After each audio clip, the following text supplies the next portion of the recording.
Let's make some noise!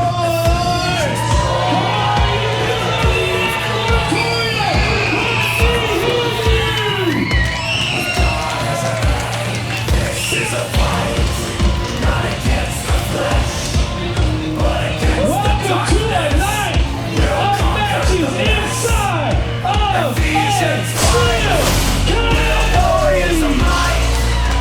Against the powers will rise and ignite.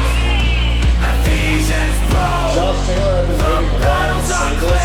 Finally can't. Welcome everyone to Ephesians Pro Wrestling.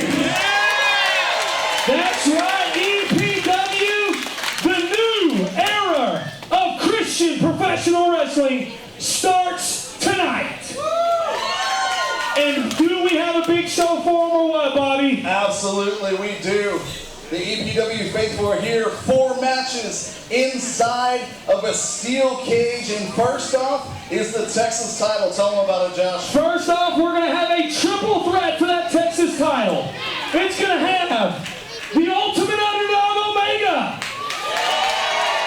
Retro Dewey Declan, and the one that I don't like very much, Ryan Hart. Yeah, he is going to defend this title tonight.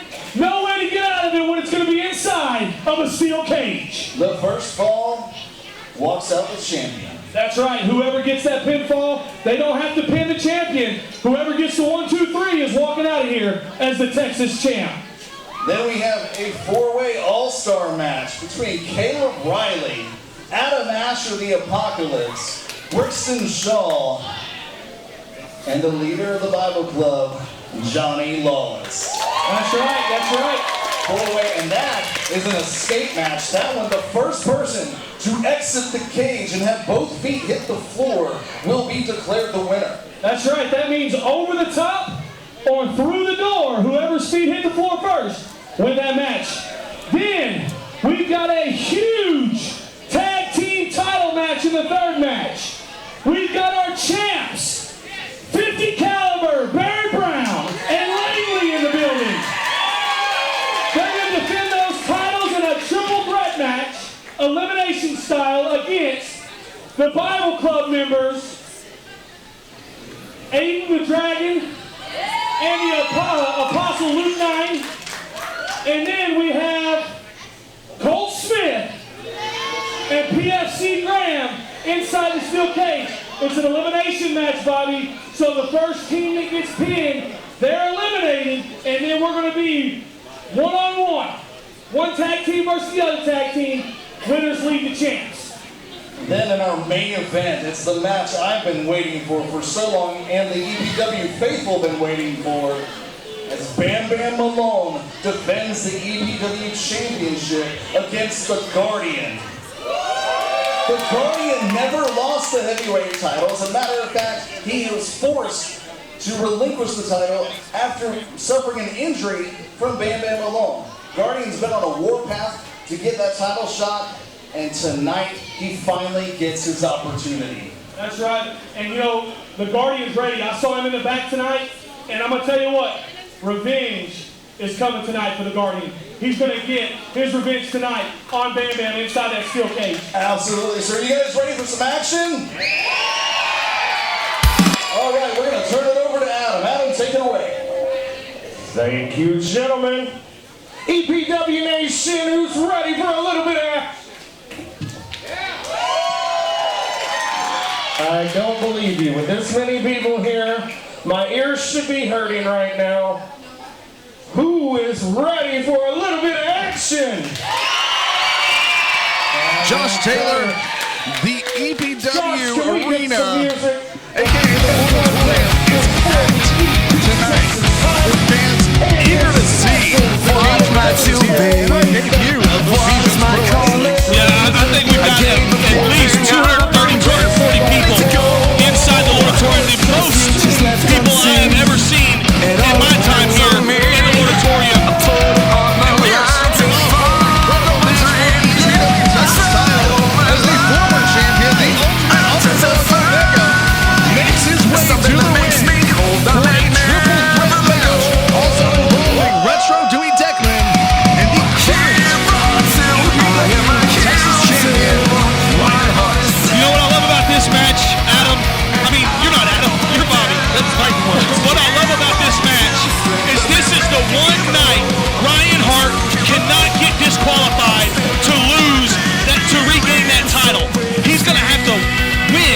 1-2-3 pinfall.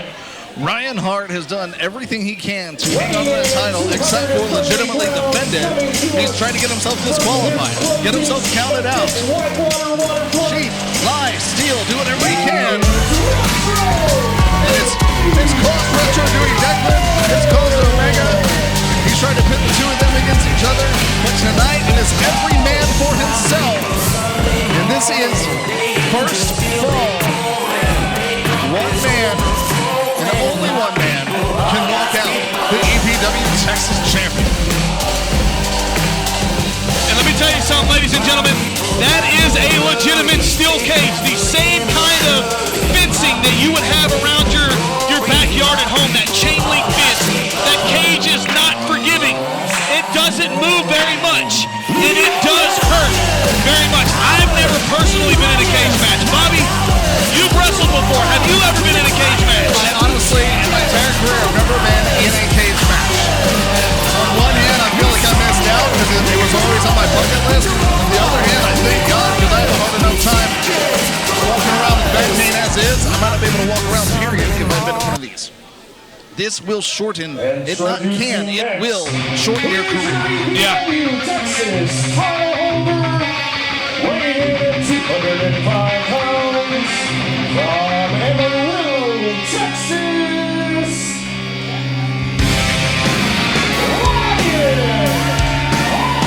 Ryan Hart, one of only two men in the history of Christian wrestling to hold the four corners, to hold all of the titles here in EPW. Him and the retired Phil the Real Deal Bishop. That's right. And you know, just because we are now EPW, Ephesians Pro Wrestling, all of the stats, all of the championship reigns, all of those things are carrying over to EPW. We just have a new name, a new vision, a new look. And what better way to end the year than with the launch of a new EPW and a new year just a couple weeks away, Bobby? Who will walk into 2025 as the EPW Texas champion? Will it be the Ultimate Underdog? Will it be Retro Dewey Declan? Or will Ryan Hart prove that he is as good as he tells everyone he is and be able to retain that title inside of the steel cage? And you know what, Bobby? I'm about to say something that I never thought would come out of my mouth. Ryan Hart knows his way in and out of a ring. Ryan Hart is a phenomenal wrestler.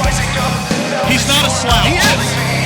But finally, Ryan Hart cannot escape his fate here tonight and in the auditorium inside that steel cage. And I'm going to tell you what, I don't care who wins as long as it's not this guy walking out of here tonight. Look at the anger and that look on Ryan Hart's face as he came over here by commentary. He is disgusted because he realizes he has no way to escape. Literally and figuratively, there is no escaping this match. I actually spoke to him earlier tonight. The powers to be wanted me to kind of interview Ryan and see where Ryan Hart's mind was here tonight. And, you know, he was very, very angry and perturbed that the EPW powers to be would force him to be in a steel cage with two people coming at him. And then the fact of the matter is that he doesn't have to be the one to be pinned to lose. That's the thing about a triple threat match. The champion does not have to be involved in the decision. So in theory, Omega could pin Dewey, Dewey could pin Omega, and the title would still change hands. Sounds like Ryan Hart is in there giving Omega a hard time. Referee Aaron Scott is going to have his hands tied here tonight in this opening match.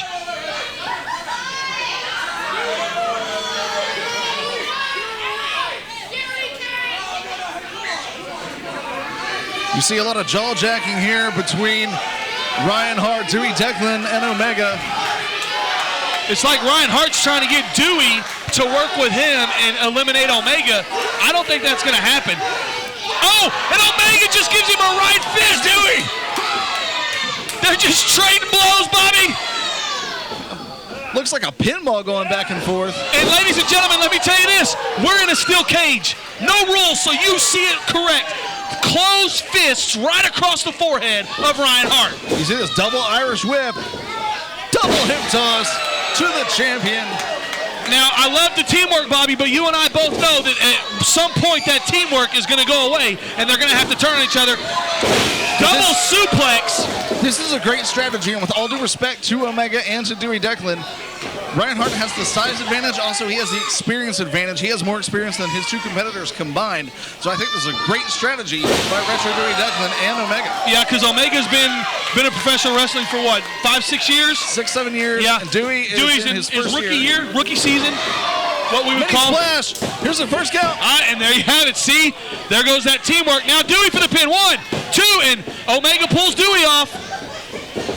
Now Omega hit for the pin. Going back and forth. You see the frustration between the two. They like each other. This is the thing, ladies and gentlemen. These two are friends. Yeah. They like each other. They get along. This is about sportsmanship and competition. There's no bad blood between these two, but only one can be the winner.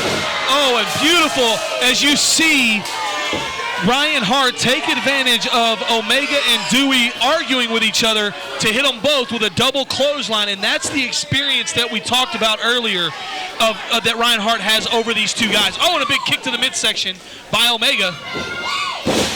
Ryan Hart scouting that to take advantage, but now you see that twisted neckbreaker by Omega and a short clothesline by Retro. He about knocked the head right off of Ryan Hart's shoulders there. Seemed like he hurt his wrist when he did that. Yeah. Forearm there by Retro Dewey Declan. We have yet to see anyone eat that steel cage here tonight.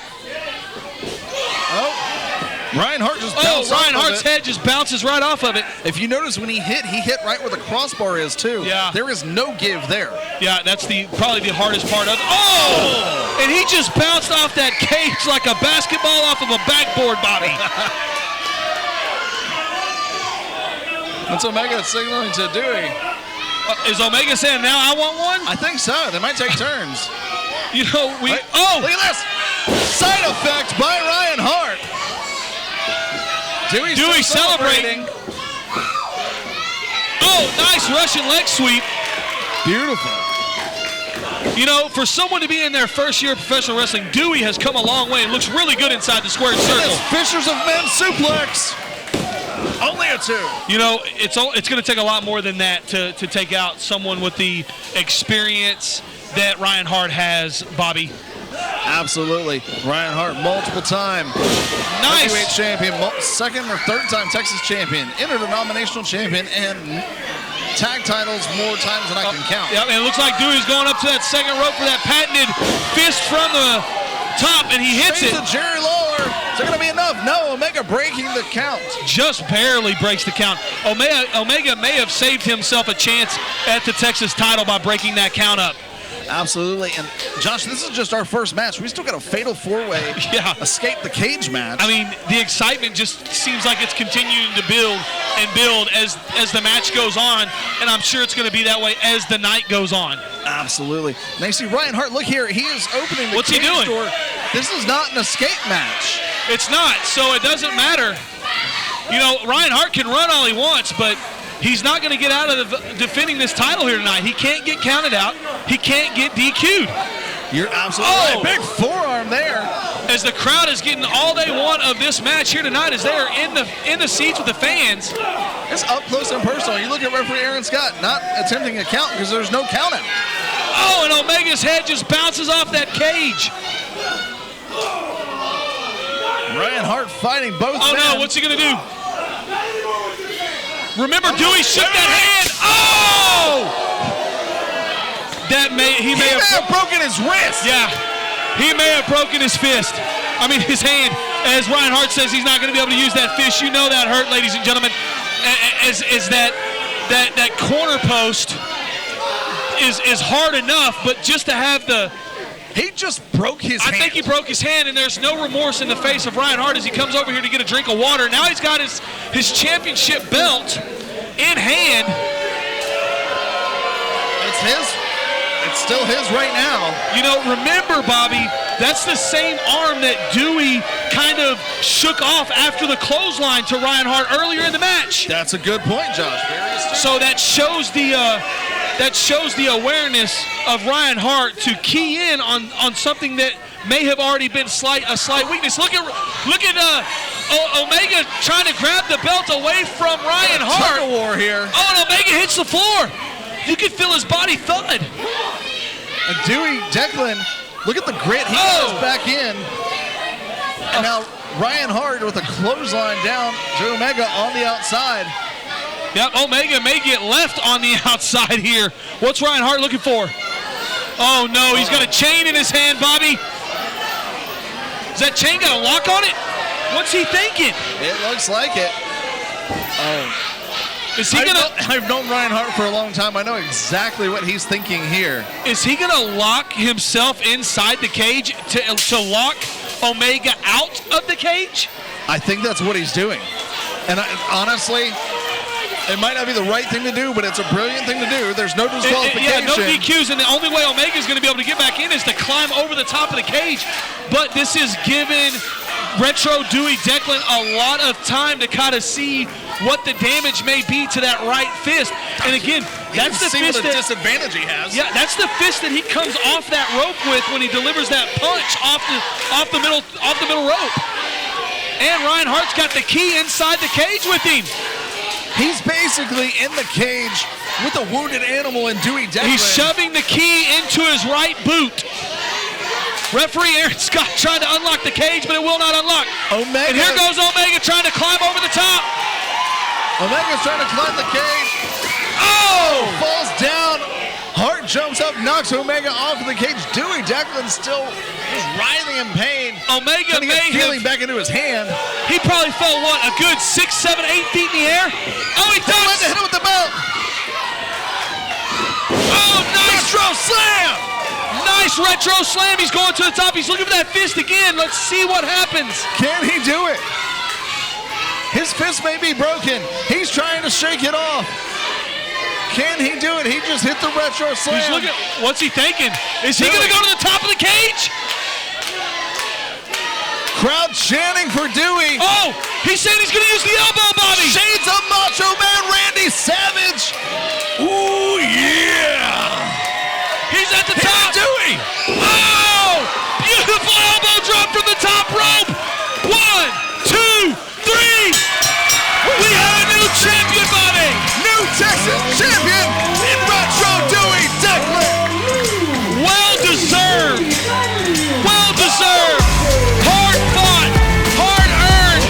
Retro Dewey Declan, the new Texas heavyweight champion, to start a new era in EPW. It's a new era in Christian wrestling. It's the debut of EPW, and we have a new Texas champion in Retro Dewey Declan. What a great, I mean, that was almost veteran-like to say, you know what, my hand's injured. I'm going to try the elbow. We've never seen Retro throw an elbow drop from the top rope.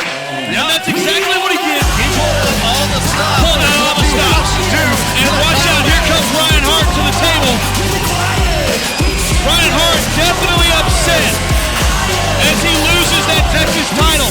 But he still found a way to cheat Omega out of being able to be in the ring for his shot.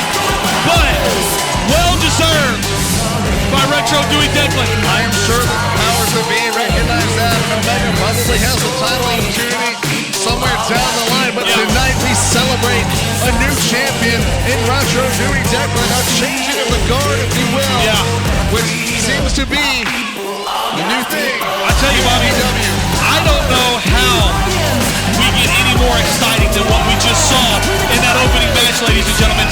But this next match is that all-star four-way match. We have got 4 incredible talents. The match of the Apocalypse, Flawless Johnny Lawless, Caleb Riley, and the recently returning Brixton Shaw. 4 men inside a cage.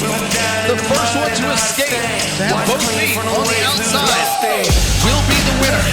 Ladies and gentlemen, if if you are at home watching, we urge you, get to the Lordatorium to watch EPW live. The atmosphere is like none other. And ladies and gentlemen, I kid you not, we are standing room only here tonight in the Lordatorium. That's right. There is nothing like seeing professional wrestling live. You can pre-order EPW merchandise over at the concession table as well. Did he just say pre-order? Pre-order. Wow. The following contest is an all-star four-way. The first person to climb over this cage will win the match. So they have to go over, not through the door. Introducing first. I would think that it's, as far as you and I know, the way I understand it, you go over or through the door, just like any cage match escape the cage rule. Unless, I hope referee Aaron Scott took the chain back to the back, unless somebody thinks about chaining the door shut. Well, I mean, we're just going to have to see, but right now, let's focus on the competitors. We got Caleb Riley, who's been incredibly impressive. Yes, he has. He has such an amateur background, so he's quite a bit out of his element here tonight in a cage match. And you know, the last time we saw young Caleb Riley in the Lordatorium, he was one-on-one with Brixton Shaw, and he got the win over Brixton Shaw that night, Bobby. You're right. So a young talent, not sure he knows what he got himself into with that steel cage, though. Weighing in at 260 pounds from Purgatory, the Apocalypse Asher! And you know, APOC is no stranger to the cage. If memory serves me correctly, it was just a couple years ago he was inside that steel cage, and he was busted open inside that cage, Bobby. Yeah, that was an incredible triple threat match with Justin James and the Guardian, and there was a lot of blood. It was actually a last blood match. You had to be busted open. You had to bust your opponents open before you could pin them, and that was an absolute bloodbath. Yeah. So Adam Asher, no stranger to the cage whatsoever. And he's probably the most experienced in this match. Adam Asher, APOC, he's been doing this for 25 years. It's awesome. It's awesome. And I'll tell you, as Adam comes over saying, look at all these people, it's amazing to see how many people are here in the Lordatorium. But again, he's been doing this 25 years. He knows the ins and outs of being inside that squared circle. It is so awesome to have you here. Are you guys ready for some cage action? Make some noise!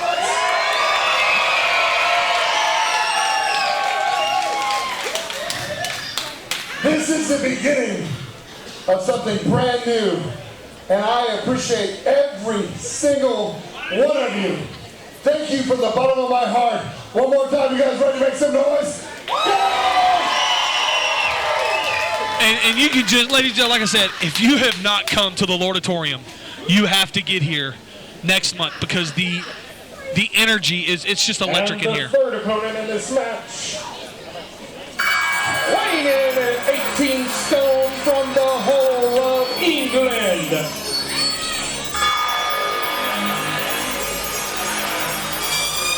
Adam Asher said it very well. We are so excited to see this new beginning. It's time to And this is believe one in of the Luke largest, 9. probably the largest crowd that we've had here in the Lordatorium. Yeah.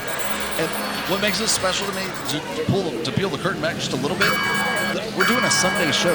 We normally do this Saturday nights. We wondered, how many people are going to show up, but the momentum, the Facebook response to having this new thing and a cage match. And not only that, Bobby, as it seems like maybe there's some technical difficulties with the sound on who our next competitor is going to be, is, schools are not out for Christmas break yet, and there are a lot of young fans here in the Lordatorium here tonight that are going to have to wake up early tomorrow morning and go to school. So if you watch this live on our YouTube channel, please understand, we thank you for being here tonight. If you're here in the Lordatorium, if you're not, ladies and gentlemen, you got to get here because legitimately there is standing room only. The veteran and gets back guys, they medicine. Knocking on the champions door, you better let them reach. If you're down and you need a Heavyweight champion, tag team champion, makes his way to the ring, makes his way to the cage for this all-star escape match.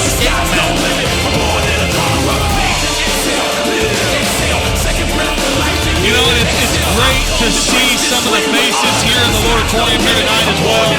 As we've got some people that I haven't seen here in months, and sometimes even years, that are back here in the Auditorium here tonight.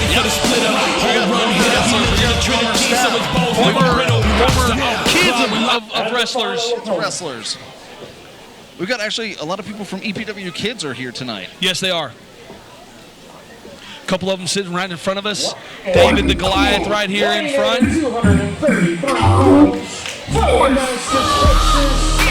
Right now, our fourth and final competitor for this match. And I'll tell you, this is one song that all the kids love, as you're going to see them get up and start dancing. Josh Taylor's sitting down. Nobody wants to see you dance. Trust me, I'm not up dancing.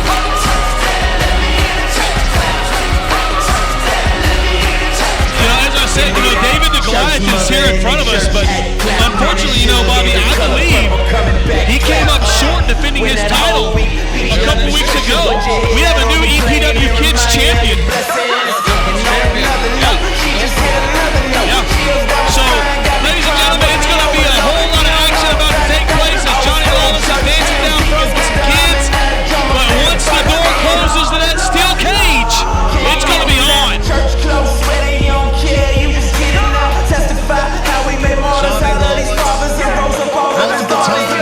Heavyweight champion, former Texas champion. Is he going to climb over the top to get in the cage? He always likes to do things the hard way. You better hope he doesn't pull something before the match starts. Okay, it kills me to say this, but it was kind of cool how he did just bounce off that top rope and didn't miss it. Yeah, that was pretty cool. So we're doing good then. Yeah, so far so good. But I'll tell you what, I'm excited about this match because you've got experience, you've got strength, you've got power, you've got speed. As you see Johnny Lawless bouncing off that cage here early just to get a taste of what it feels like.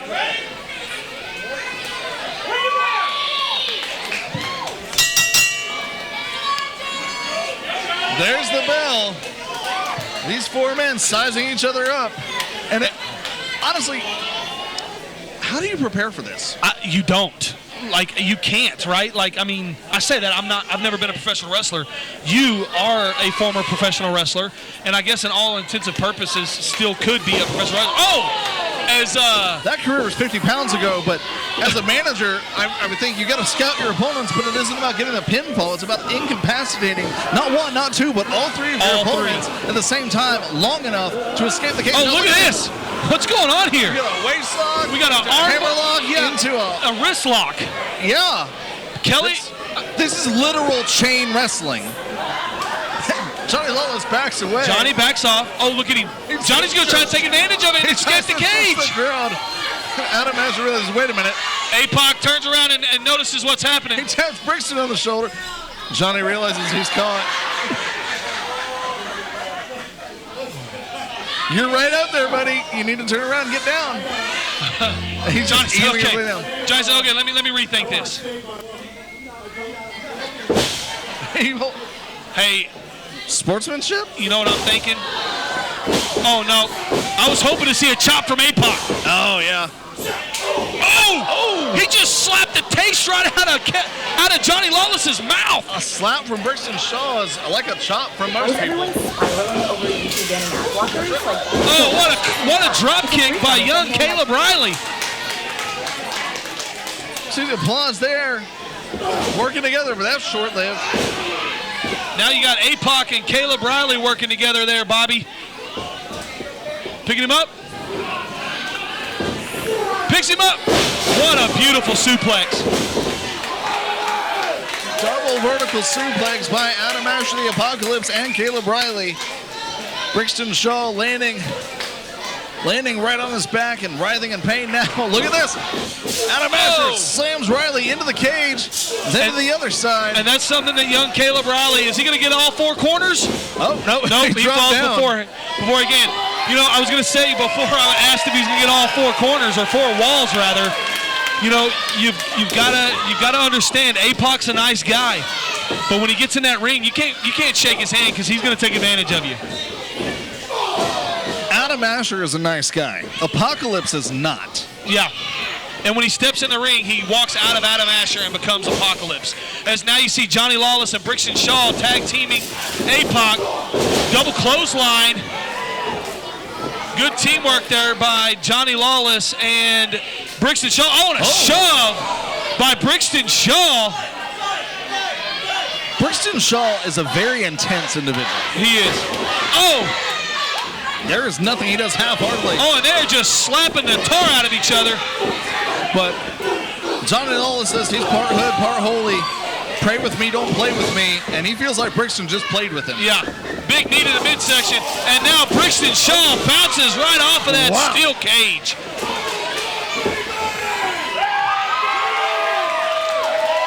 Crowd getting behind Johnny Lawless. Oh, and a big kick to the midsection by young Caleb Riley, and followed up by a knee to the midsection, and then he just clubs that forearm right across the back of Johnny Lawless. Gotta wonder what kind of night it's gonna be for the Bible Club. You got Johnny Lawless in this four-way escape match, and then immediately after this is the triple threat tag team elimination match with the other two members of the Bible Club, Aiden the Dragon and Luke 9 challenge Barrett Brown and Langley. But then you got the third team in there, Colt Smith and POC Graham, now known as Smith and Wesson. And they have been on a hot streak as of late, Bobby. Yes, they have.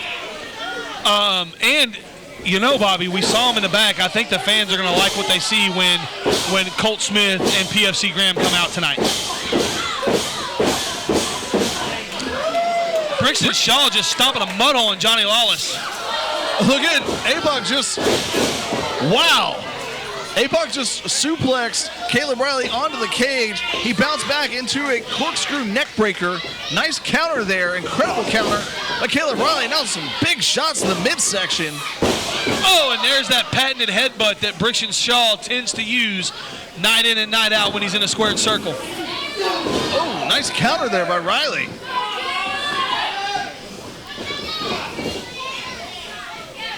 These two have actually fought, like you said, they fought at our last show. Caleb Riley. What's young Caleb Riley thinking? He's about out of the cage. He's about to escape. Brixton realizes he's got to grab him. Johnny Lawless can barely walk. Caleb Riley is halfway out of the cage. Brixton caught him. This is not a good spot for either man. No, it's not. Now Johnny Lawless going up. That is a lot of humanity in one corner. It is. Oh, what is? Oh, well, look at this.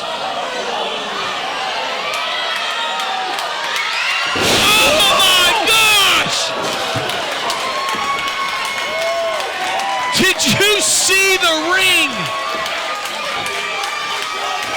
Caleb Riley got double suplex by Brixton and Johnny, who got double powerbombed by Adam Asher the Apocalypse.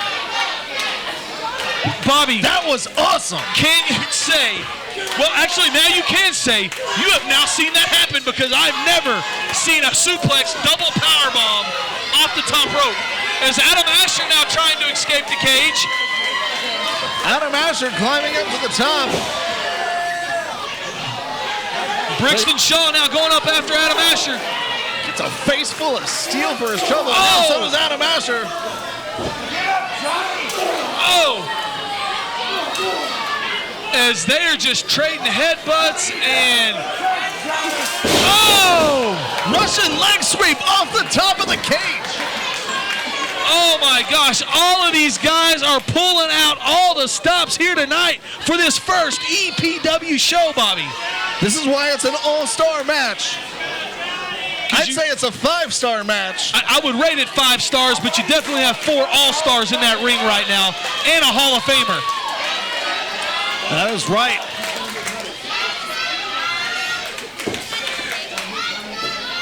Johnny Lawless back to his feet, Bobby. The first man back to his... Well, spoke too soon. That was reminiscence of Ric Flair. Woo!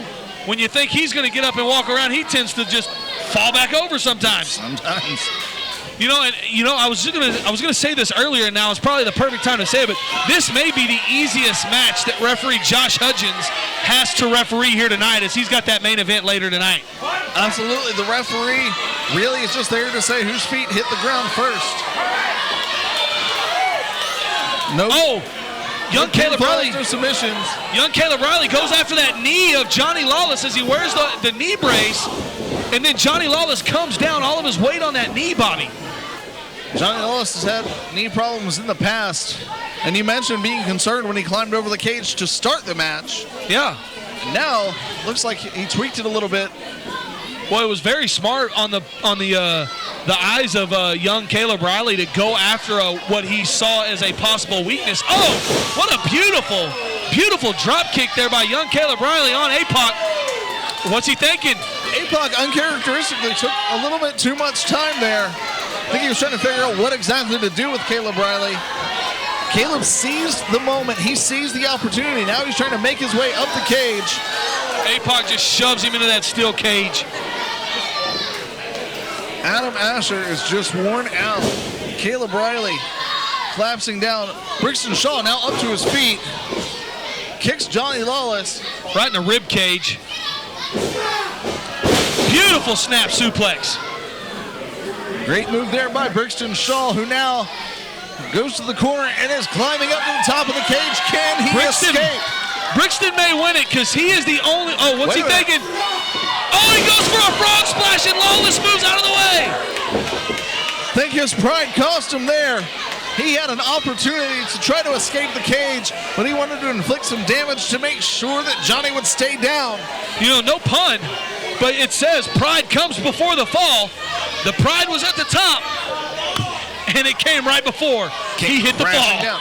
Now Johnny Lawless looks like he's signaling for the revelation. Yeah, he is, but it's not going to do him any good here, as it does look like also that knee brace on Johnny Lawless has come loose. It has. What's he doing? He's taking too much time here. You see this? Oh, wow! He just did a half Nelson into a backstabber. Oh, and what a power slam! Wow! Uh-oh. Brixton's up. Oh, ton of bricks. He set him up. Ton of bricks. No. Second time. Yes, he's got him up. Look at the power of Brixton Shaw. Ton of bricks. That is no easy feat there, Bobby.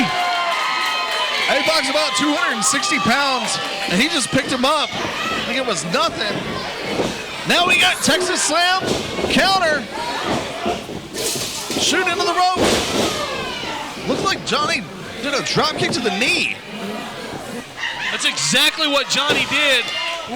That's the other thing with this cage. Sometimes our view is a little bit obstructed to see the action in the ring, but I think you're right, Bobby. I think he hit him with a clothesline or a kick to the knee, because now Brixton can't stand and he's grabbing that left knee.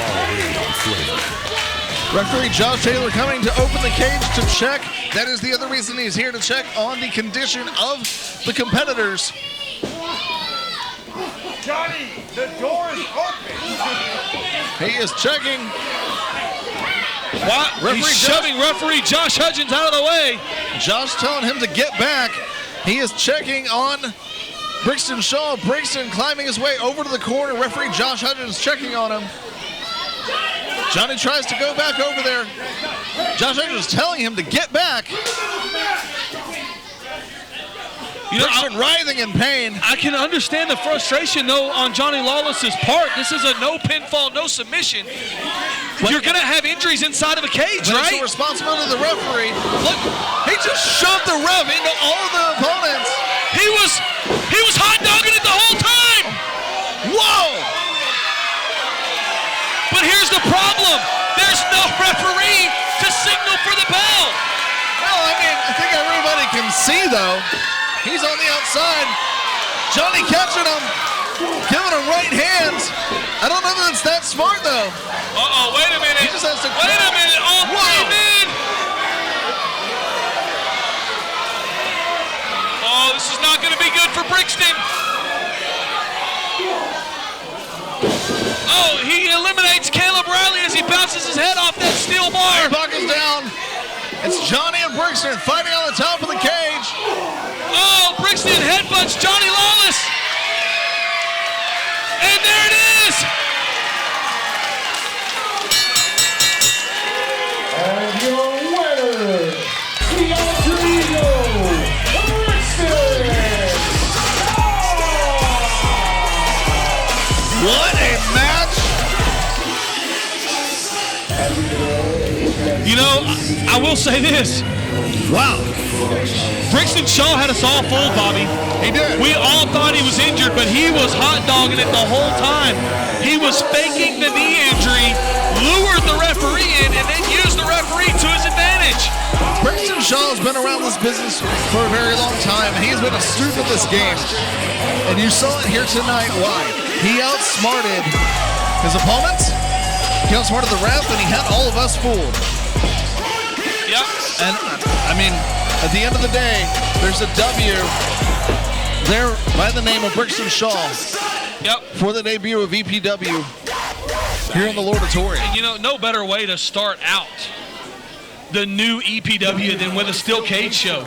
I mean, it's been an awesome night. I don't know how we get any better, but we're going to, because we still have the tag team titles on the line, Bobby, and the heavyweight championship. Tag team titles in a triple threat elimination match. Yeah, meaning, you know, one team gets eliminated, doesn't matter which guy gets pinned, then we're down to 2 teams left, winner take all. Absolutely, and then of course we've got the main event, Bam Bam Malone defending against the Guardian, a man who never lost the title, and he is bound to get revenge here in the Lordatorium inside a steel cage. There must be a winner.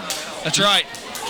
And you know, the Guardian, he's in a zone tonight. I saw him earlier tonight in the locker room. He is hyper-focused on that EPW World's Heavyweight title, and he's hyper-focused on that revenge on Bam Bam Malone.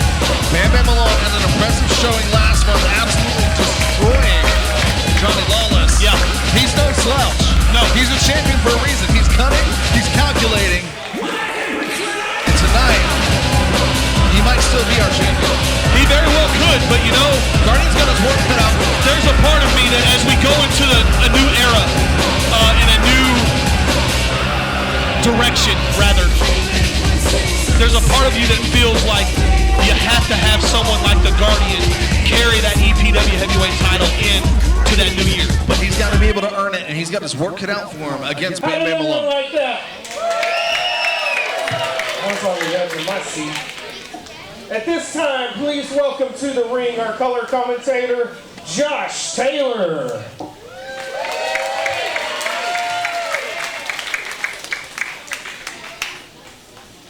How we doing, Auditorium?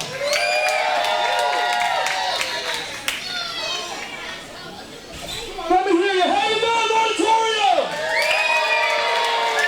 Man, I was just over there talking with Bobby. I don't know how we get any more excited than what we've already had here in these first 2 matches. But real quick, I want to take the intensity down just a little bit, and I want to talk to you just a few minutes, give a testimony about God's faithfulness and how God is always a right-on-time God. I want to take you back to 2017. I was working from home, which was a great gig. I didn't have to leave the house. I was home for my kids.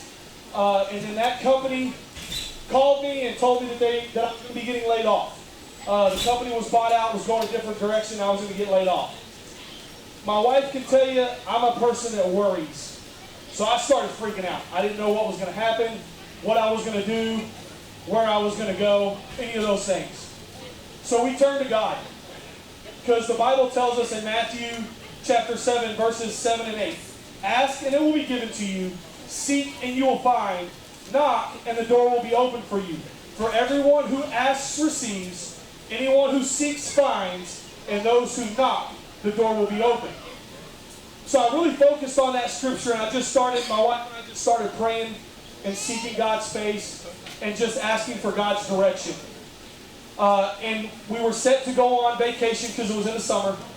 Right before that, God opened an opportunity for me to go and interview at a warehouse in Dallas. It was a Christian-owned company. I knew the owner. I knew the CFO. I went to church with those guys. They told me to come in, have a talk with them. I went in, I interviewed, talked with them, left the interview not thinking anything was going to happen, left and went on vacation. Got back a week later, out at the softball fields, playing a softball game with the CFO, and he told me right there on the spot, he's like, hey, I can't hold it in any longer. We want to offer you our warehouse manager position. And I accepted it. Now, fast forward to 2020. COVID. We were at a spot in life where I needed to be home a little bit more. Working in Dallas, having to drive 2 hours in the morning, 2 hours in the evening, I wasn't home a lot. I wasn't home a lot in the evenings. I was getting up at 4 in the morning to get to work on time. Wasn't getting home till 6 or 7 o'clock at night. So my wife and I felt like there needed to be a change. And so we began praying, began to seek God's face about a way that God could bring something new. So then, the week before spring break, I applied for a position at a local school district where we live. Filled out the application, turned it in. A couple days later, I got a phone call from the principal. And the principal told me, she said, "Hey, I'm calling just to inform you that I've filled this position. It's no longer available. So I'm not going to need you to come in for an interview." I didn't think anything of it. I was like, you know what? God has provided before. He's never failed me. I'm not going to worry about it. So I just began praying. Literally 24 hours later, the principal calls me back. She says, "Josh, the person I offered the job to declined it. Can you come in tomorrow for an interview?" I said, "Absolutely." So I went in, had the interview, left the interview, and as I'm driving away from the interview, I get a phone call. They want to offer me the position. And so I tell the principal, "Hey, let me go talk to my boss," because I hadn't talked to them yet. They had no idea that I was looking at leaving. I said, let me talk to them and see what I can work out. So I go back next day and I meet with those two guys. And if they weren't men of God, this could have gone a whole different way. But I sat down and I told them what was going on, what I needed. And they said, "Josh, you got to go do it. We know your heart and your love for kids. You love working with kids. We've seen it at church. You got to go and start working in the school district." They said, "We don't even need it 2 weeks." And I told them, I said, "Here's what I'll do. Spring break this next week. I'll stay on through the week of spring break because there's no school." So my start date at the school district was the Monday that kids were supposed to come back from spring break. And most of us in this building knows what happened, right? COVID shut down the schools. God knew, because it allowed me to be at home with my two daughters, but specifically my younger daughter who was in 3rd grade at the time. I was able to be at home during the entirety of COVID, help both of my kids navigate school at home, school online, while never stepping foot inside of a school building, and still was able to collect a paycheck. Ladies and gentlemen, if that's not God, I don't know what is. So I'm here to tell you tonight, God is always on time. He's not going to do things in our time, because we want God to do things at the snap of a finger. But God is always going to come through. He's always going to provide. He's always going to be there right on time. Don't give up on God. Continue to seek His face, and God will always show up for you right on time as well. Now, that's all I got. That's my testimony. God is good all the time, and all the time God is good. Don't forget that. Victoria, make some noise as I kick it back to Adam for some more action. Thank you, Josh. That was awesome. I gotta say, this is an amazing crowd. Yeah, I'm it not is. getting to see, so I'm gonna take a walk real quick. How's everybody over Josh here Taylor, doing? what an incredible story. God's provision, God's timing. A little bit weak. Right in here. Always How heard are it you? said he's seldom early, but he is never late. That is right. How about right over here?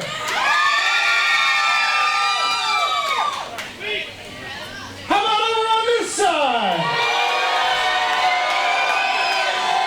Hey, we're gonna save the best for last. How about right back here along the wall? That's what I love to hear. Who's ready for a little more action? I know I am, Bobby. I know I am too. This is an elimination match and is for the EPW Tag Team Championship title. Introducing first, the team of Colt Smith and Brett Watson. They are Smith and Watson. Smith and Wesson. They look sharp. You got to give them that. They do look sharp. They got the whole country vibe going. Smith and Wesson. Wow. I got to say, I like this new look. They've teamed together for about a year now. And I like it. I'm digging it. Graham Wesson and Colt Smith. Colt Smith, Graham Wesson, a.k.a. Smith & Wesson. Mr. Graham, Mr. Colt, and I'll tell you, ladies and gentlemen, as you heard, the Lordatorium doesn't really like Smith & Wesson, but I will say this, these two guys have been on a hot streak here in EPW the last several months.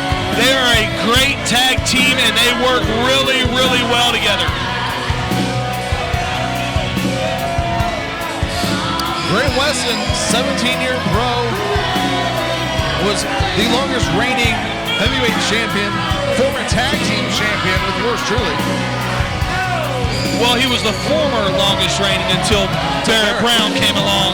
That's fair. Held it, was it 2 years? And really, speaking of title reigns, I mean, Bam Bam's had it for almost a year. It's more than 9 months. Yeah. Yeah. And then Colt Smith, former champion. I really do like this ring gear. You know, sometimes just looking good can make you feel good, and those guys look real good in there tonight. They look sharp. Colt Smith is actually a very incredible wrestler, in my opinion. And we got the Bible Club here, the Apostle Luke 9, and Aiden the Dragon. And I'll tell you, man, you want to talk about athleticism and quick?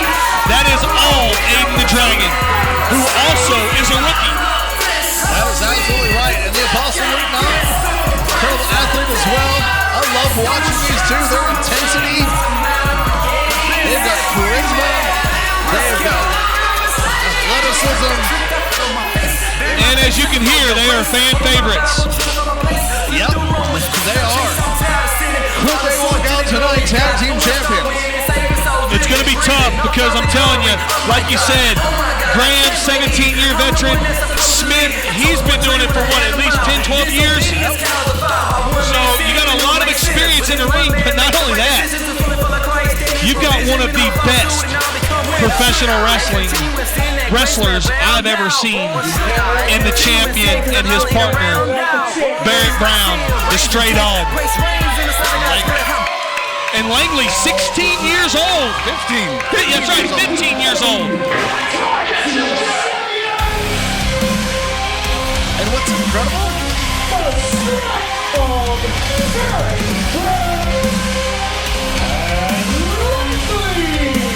The stray dog, as good as he is, just keeps getting better and better. And he's training Langley, and Langley gets better each time I see him. Yeah.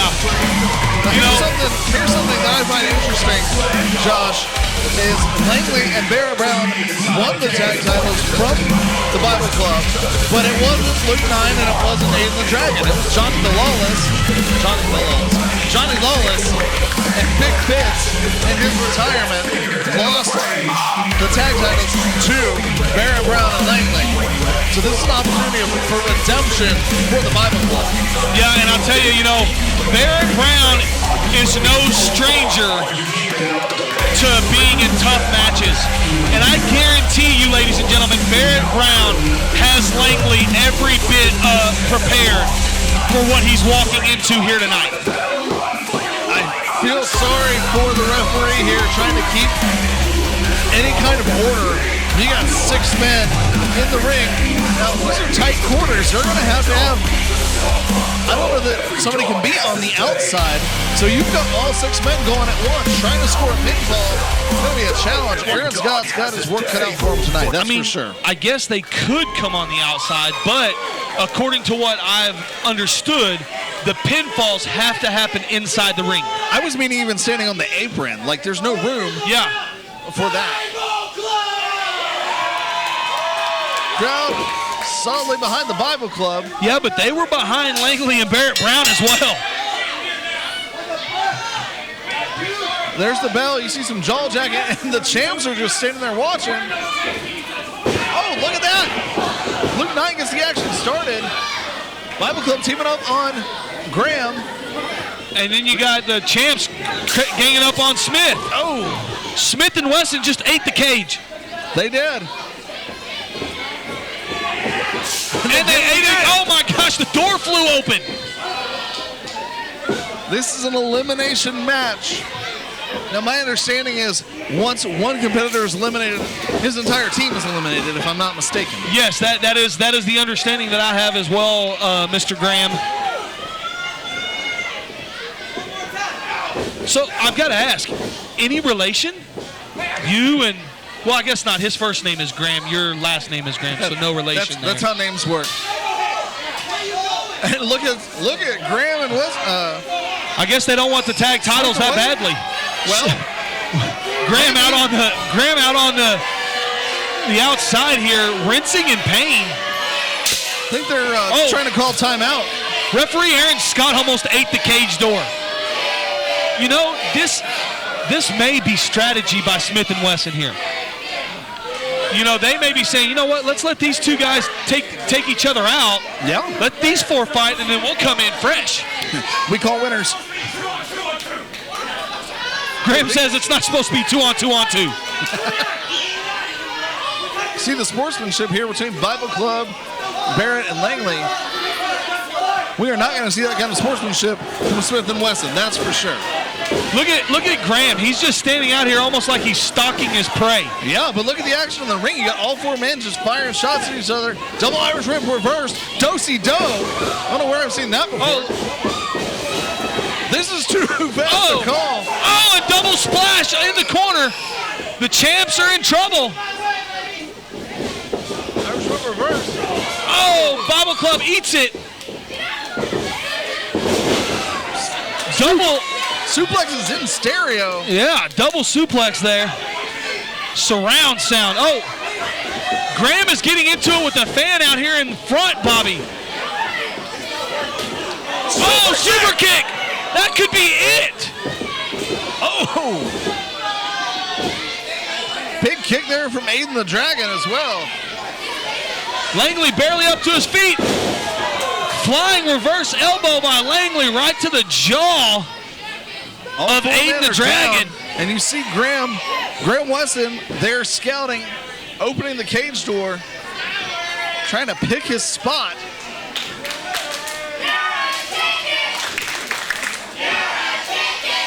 Crowd chanting, "You're a chicken." You know, that's only going to anger Smith and Wesson even more. They're angry all the time anyway. That's true. Oh, ducks of the... Oh! Quadruple clothesline! I've never seen a quadruple clothesline until tonight. And here we go, Graham and Smith going into the ring. The pin, 1, 2, and a kick out. Smith on top of Langley. Here's for a pin on Luke 9. Now Smith to Barrett. Oh, and Barrett kicks out at 1. That did not work how they planned, for sure.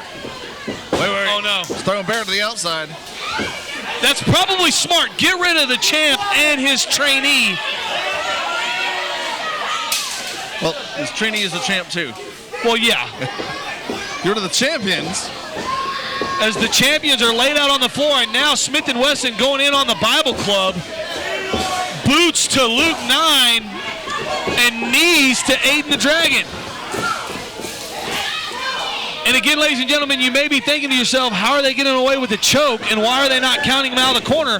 That's because there's no DQs when you're inside of a steel cage. No DQs, no countouts.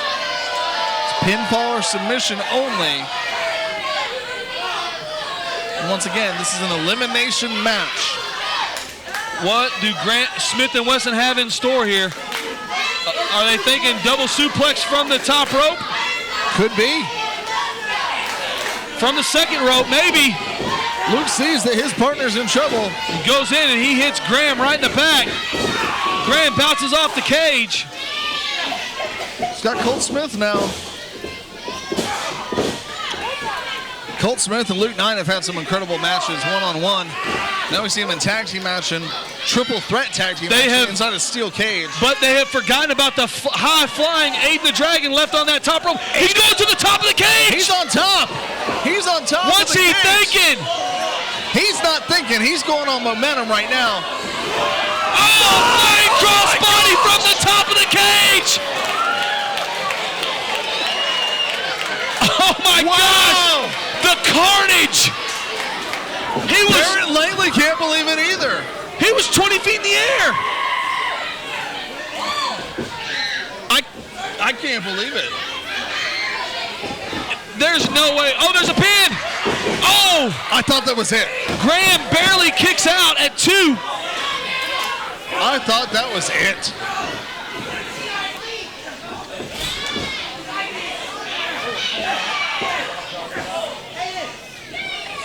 Aiden the Dragon back to his feet. Now the Bible Club double teaming Colt Smith. Oh! Smith ducks! Wow. Aiden the Dragon holds onto the rope. Kick to the midsection. Now Aiden the Dragon flies off the cage and his foot almost got stuck in the door of the cage. Wow. Now it looks like Barrett, Brown, and Langley are staying outside. Oh! 3D? It was a 3D.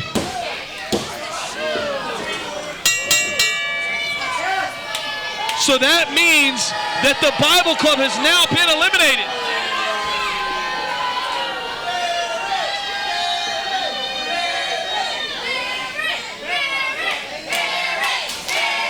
The Bible Club has been eliminated.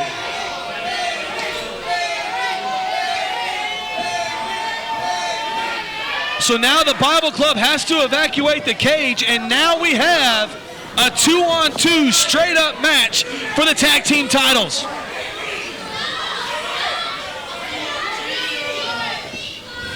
So now the Bible Club exits the cage, and now Barrett, Brown, and Langley, the champs, have to enter the cage. We are down to a 2-on-2. I apologize. I was still blown away by Aiden the Dragon coming off the top rope there. I can't believe it. He is limping his way to the back. Uh-oh. Barrett says, okay, you want to keep me out of the cage? How about I take a chair? Oh.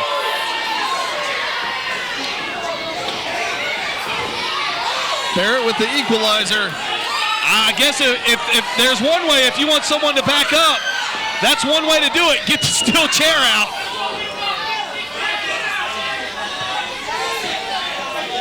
And ladies and gentlemen, there's nothing that referee Aaron Scott can do about it. Wow.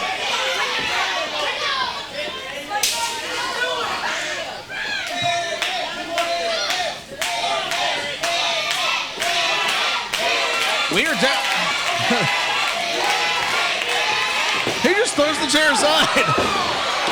Barrett's ready for a fair fight.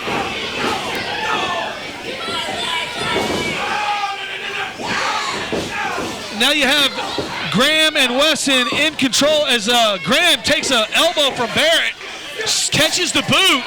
Oh, and look at this. Smith just bounces. Smith's head just bounced off the cage. He's got Barrett in electric chair position. Oh, Barrett goes, catches himself on the ropes. Kick to the face of Graham Wesson. Colt Smith there. Oh, takes one for his troubles as well. Oh, moonsault! What a move by the champion! Oh, goodness.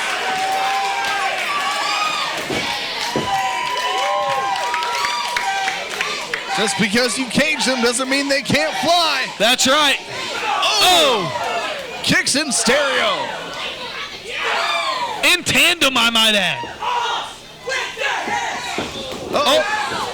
Oh! Barrett, another 3D as Barrett's head bounces off the cage. This could be it. Barrett with the save at the last possible second. I think that if you're Smith and Wesson, you got to take out and equalize the stray dog. I think that's how you win this match, Bobby. You have to. They may have just taken out Langley with that 3D. Uh-oh. Now they got the chair. Yeah, I was going to say that steel chair that Barrett Brown himself brings into the cage, he may come to regret. He just might. Irish whip. Oh, he captures it. Throws Cole into the cage. I think they were... Graham Weston. Oh, kick to the midsection. DDT! Did you see him snap like that? Oh my goodness! Did he hit the? Did his head bounce off the chair? That's it. He kicked out. Barrett Brown barely kicks out. I was sure that was it. You know, I think that Smith and Wesson were setting up another 3D onto the chair where Barrett then kind of reverses things around and says, no, I've got other plans, as now Graham in the face of referee Aaron Scott thinking that should have been a 3 count. I am shocked that it wasn't a 3 count. Now you see Langley back up on his feet. Graham doesn't see him. Graham scouting Barrett. About to swing with the fences. Langley captures it. Oh no! Langley just hit Barrett Brown with the chair. He went to throw it. Graham ducked. Langley can't believe it. Look at this. He does a tilt-a-whirl. 3D! Whoa, my goodness. That has got to be it.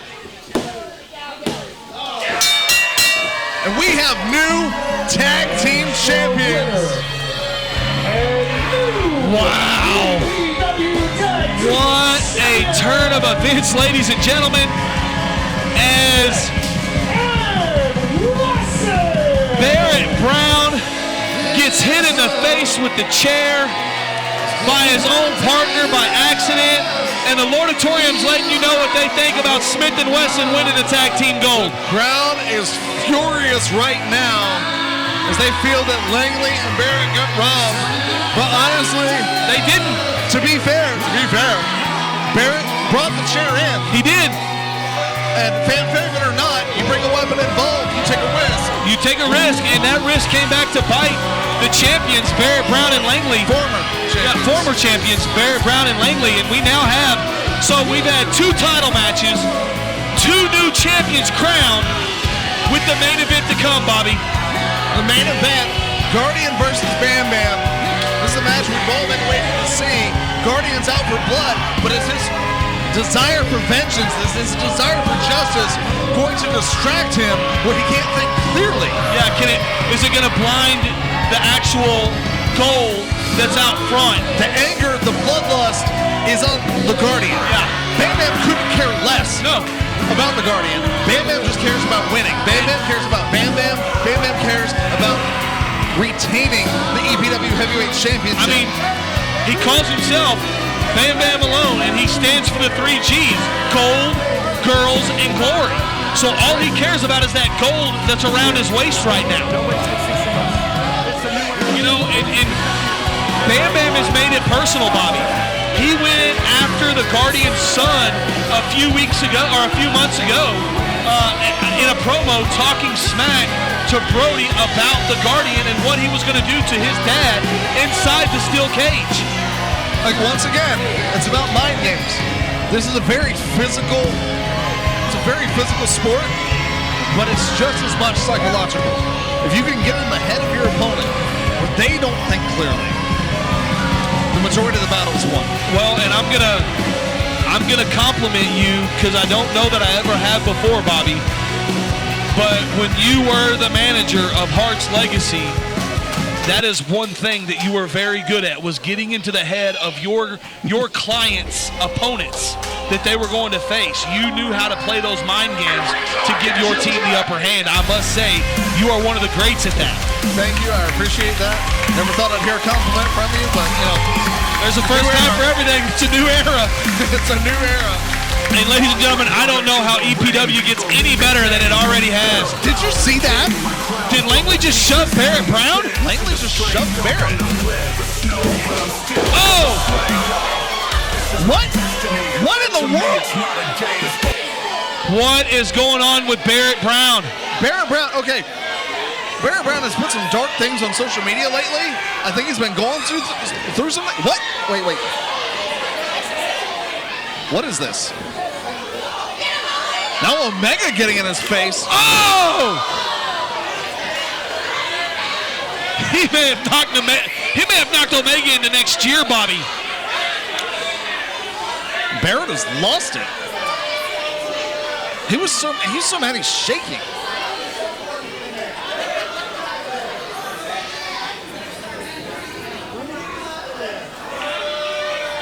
I'm speechless.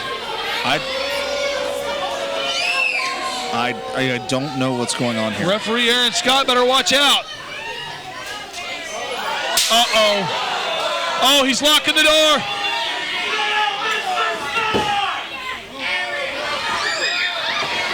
Oh. Aaron Scott is terrified, and I can't blame him. Yeah, what is Barrett Brown doing?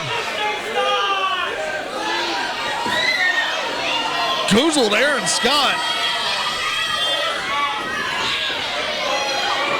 He just did a brain buster to the referee.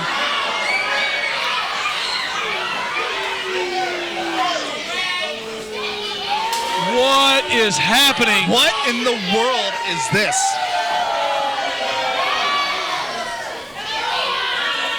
The crowd has turned on Barrett Brown very quickly, and Barrett Brown just went out the front door. What is that? What in the world is happening? Barrett Brown looked like a man possessed. I don't know what that was.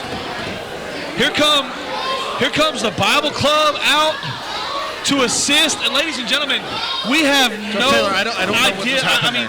Bobby, I'm at a loss for words. I've been in the business for going on 20 years, and I've not seen anything like that. I know Barrett has been going through some things, personally and professionally. And like you said, he's posted some things online. I've seen some of those things. It's been kind of cryptic, to be completely honest. Almost dark in a way. Yeah, and that's not the Barrett Brown I know. It's not the Barrett Brown that any of us know, ladies and gentlemen. And again, for him to turn on his young 15-year-old trainee, his protege. But beyond that, they were friends. Yes. I mean, he was a mentor to Langley. Langley looked up to Barrett Brown like a big brother. And then for him to go after Omega, who we saw Barrett Brown put Omega on the next level of Omega's career, elevate Omega's career. And then for him to just go after referee Aaron Scott, Bobby, I just don't understand it. This is concerning. This is disturbing. Aaron Scott's not moving. Yeah, we may need to get some medical attention out here for referee Aaron Scott. He's not moved since he suffered that brain buster from 50 caliber Barrett Brown, the stray dog. Ladies and gentlemen, he lost it, completely lost it inside that steel cage. And Bobby, I've never seen you speechless, and you are almost speechless. I don't know. Okay. He's moving. He's sitting up. That's a good sign. Thank God for that. Yeah. And, thank God for guys like the Bible Club to come out and lend assistance as Langley's up on his own 2 feet. That was a tremendous match, and that was a really, really odd finish. Finish of the match, but a post-match, I don't even know what to call this. I wouldn't say it was an attack, because it wasn't necessarily an attack. It was an attack. Yeah, but Did you not see him? He it laid out lately. It was an attack, but what we saw was not Barrett Brown. He looked like he was a different person. Did you see the way his body was almost convulsing? Yeah. I've never seen anything like it. I don't know what to think of this.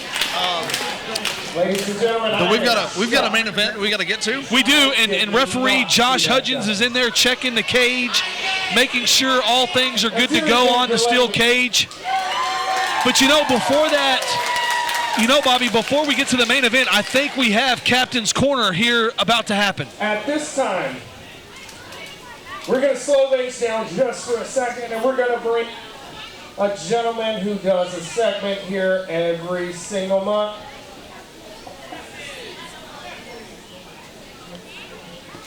He is a two-time WCCW champion at the world famous Auditorium in Dallas and the Woodpeckers Coliseum in Fort Worth. Please welcome Captain.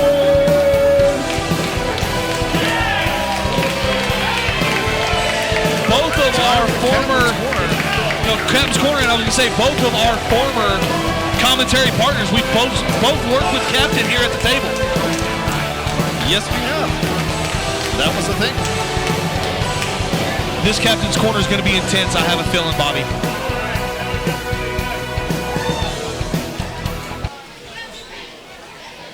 Now it's on. All right. Once again, how is everybody tonight? You know, something's about to happen in less than 10 days. Can anyone tell me what that is? No, it is the world's largest coal deposit in the history of mankind. Because you're all nutted and all you're getting is coal. Nobody wants a visit from Captain Claus. No joke. That's what I'm saying. Usually I don't need one of these, but we'll make it happen. All right. So this is the Captain's Corner. You know how this works. We bring some person out here to delve in a little bit more about who they are, what makes them tick, and why they're part of this organization. So, without further ado, let's bring him out. He's got a lot to say for the first time. Put your hands together. It's the Guardian. You know, the Guardian was Captain's guest last month as well, and the Guardian had a lot to say. Guardian did have a lot to say. And I think he's got even more to say here tonight. Like I said, ladies and gentlemen, he is hyper-focused on what's here to come here tonight. The crowd solidly behind the Guardian, who it was last year at the Cage Show where Guardian became the heavyweight champion, defeating his former tag team partner, his former ally, Ryan Hart. Your former client, you left that out. Let's leave the past in the past, Josh. But Bobby, sometimes the past is what makes the future better. That is true. But there was a change there on the Guardian, and he captured the heavyweight championship for the first time. And then it was several months later, it was after the anniversary show, where Bam Bam Malone viciously attacked him, broke his hand, and he had to relinquish the title.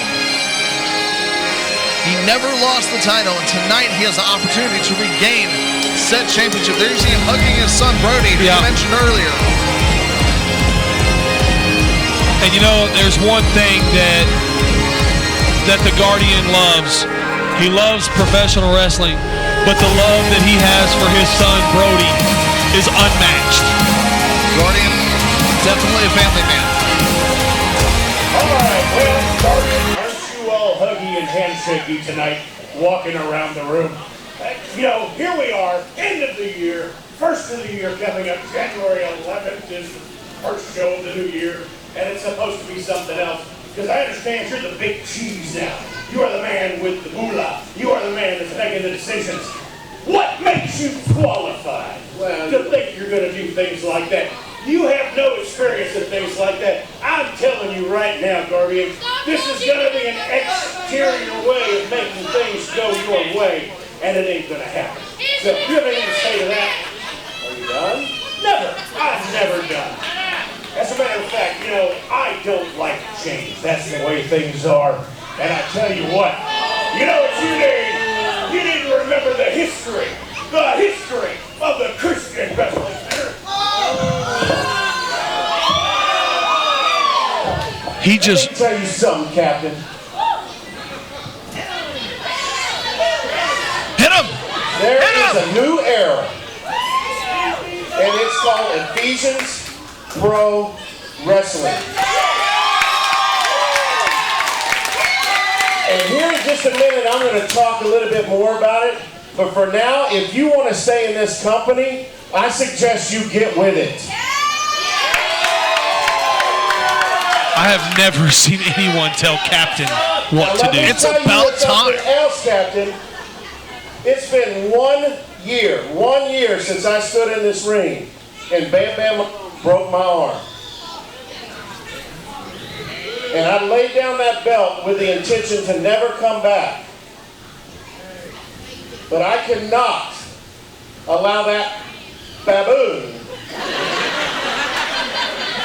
to walk around with the new prestigious EPW championship belt.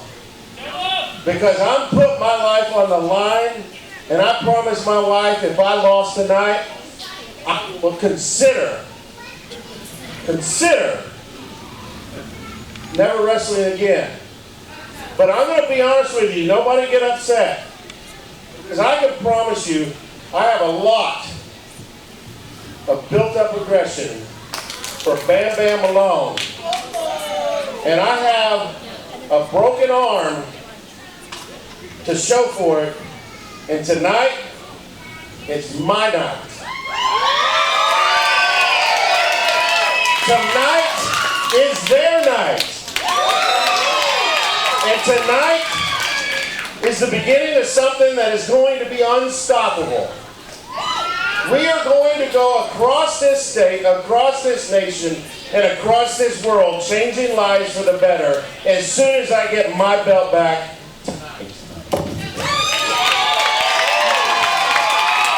tonight. I think you said everything you used to said, right? Just make my butt look good with this shirt. All right, well, that's the captain's corner. Thank you for your lovely parting gift of an EPW shirt. I'm the captain. None of you all are. You're a runner-up over there, Captain Al. You know, Bobby, I think Captain just got put in the corner. Yeah, and Captain was speechless there for a minute. I've never seen the words be so hard for Captain to get out. Right? You didn't convince me, so let's try it again. I'm so excited about what's about to happen, Bobby. That's probably terrible, right? No, that means you're a wrestling fan. The main event is for the EPW World Title. Introducing first, already in the ring, weighing in at 276 pounds, from Tackleberry, Tennessee, the Guardian.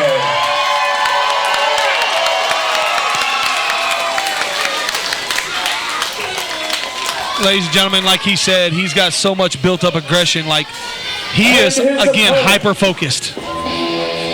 He is the reigning and defending EPW World Champion, weighing in at 222 pounds, from Paradise City, California, Bam Bam Malone. Bam Bam Malone, the current EPW heavyweight champion, makes his way to the ring.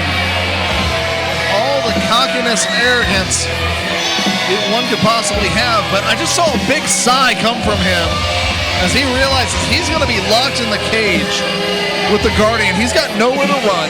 There's no countouts. There's no disqualifications. And there must be a winner. He has nowhere to hide tonight. And I'm going to tell you what, ladies and gentlemen, you can feel the seriousness in the room right now. Like, Bam Bam has finally realized I may have written a check that I can't cash here tonight. With all of the mind games, the trash talk, all of it. He can't escape the pain that the Guardian has in store for him tonight. But look at the arrogance that he has. He's arrogant for a reason, though. That's because he can back it up in the ring. He can. He's a great wrestler. Do not let that fool you, ladies and gentlemen. Bam Bam Malone is one of the best wrestlers in the state of Texas. Possibly one in the country, definitely in the Southeast. Yeah, I mean, he is phenomenal at what he does. Mississippi, he's been on national television. And correct me if I'm wrong, Bobby, he was trained inside this very building. He was trained here in the Auditorium. That is where it all started. And it may be where it all ends for Bam Bam Malone here tonight.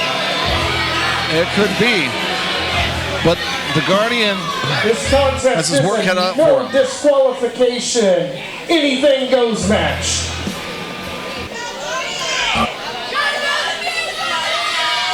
As Adam said, this is no disqualification. Anything goes. There's no countouts. It's a pinfall or submission. And I know beyond a shadow of a doubt, the Guardian will never submit. And I don't think Bam Bam would either. His pride won't let him. I think what's going to happen here tonight, Bobby, is they're going to have to legitimately knock out the other person, because I don't think that either one of them is going to give up. Neither one of them is going to quit. And I don't know that either one of them is going to allow their shoulders to be pinned 1, 2, 3 while they're conscious. I think you're right, Josh. The referee just called for the bell. And ladies and gentlemen, this is your main event. This is what it all comes down to here in the Lordatorium, here in the EPW Arena. Bam Bam Malone and the Guardian. I'm surprised it's starting with a lockup. Because Guardian didn't just punch him in the face.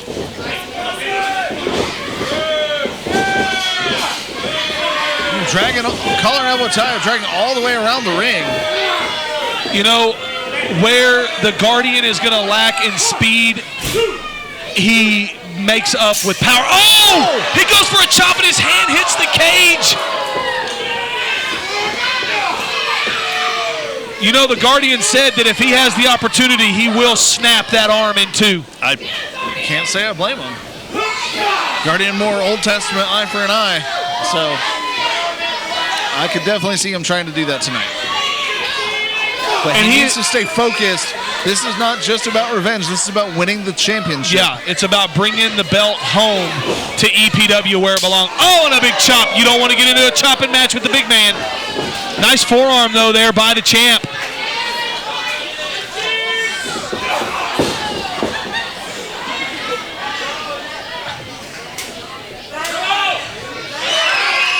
The crowd's solidly behind the Guardian. They've been waiting for this for months. The build-up has been over several months. As you hear the chants from the Lordatorium, and he just bounces the head of Bam Bam Malone, on that steel cage. It goes again for a second time. Bam Bam bouncing off of the cage once more. That unforgiving steel. There might be a little bit of give, but I assure you, it is extremely painful. It's the tiny little metal barbs where the links connect. Cut into you. I think that's the point. I think that the Guardian is trying to cut Bam Bam Malone open. You see, Bam Bam trying to turn the door and get out. He wants to be out of the cage, but the thing is, even if he escapes, pinfalls count anywhere. Right? Did he say pinfalls count anywhere, or it still has to happen inside the ring? I think it has to happen inside the ring. Okay, so just no DQs. Anything goes. Anything goes. I'll tell you what, the fans here in the Lordatorium are going to get their money's worth here tonight, as it looks like the action is now going to go outside the steel cage. And so far here tonight, oh no, he just slammed the door right into the Guardian's face. Good gravy. The Guardian topples down onto the floor.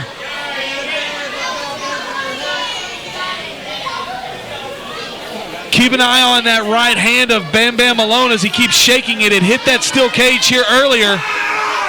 Oh my gosh! The Guardian just bounced off the steel cage. Wow. You do not want to trade chops with the Guardian. And the action just right out front of the table. Oh! Big knee to the midsection. Oh, and a huge forearm. Just clubbing the back of the Guardian. Oh, and he's just raking the forehead of the Guardian across the cage. That unforgiving steel mesh. Did you just hear that forearm go across the shoulder blades of the Guardian? And like I said, everybody's talking about how Guardian's going to just destroy Bam Bam. And we all know how strong and how vicious Guardian can be, but Bam Bam Malone is no slouch. He is not. He might be what we call a pretty boy, But that doesn't take anything away from his toughness. No, not at all. He's one of the toughest guys in this company. Oh, the Guardian's head bounces off the cage this time. Bobby, I have a feeling somebody's getting busted open in this match. The way that they're using that cage and just bouncing each other off of it like a ping pong ball. I would not be at all surprised. Oh no. You hear the crowd chanting Guardian. Yeah. Guardian feeds off of that, as many wrestlers do. Oh, and another chop. You just hear it as the fans are grabbing their chests like, how do you handle that? We hear it echoing through the auditorium. Guardian finally off of his feet. Bam Bam just took him all around the auditorium. And there you hear the boos. The boo birds are in the house, Bobby.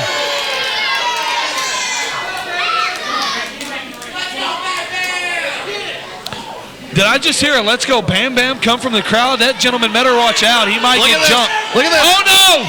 He's going for a catapult.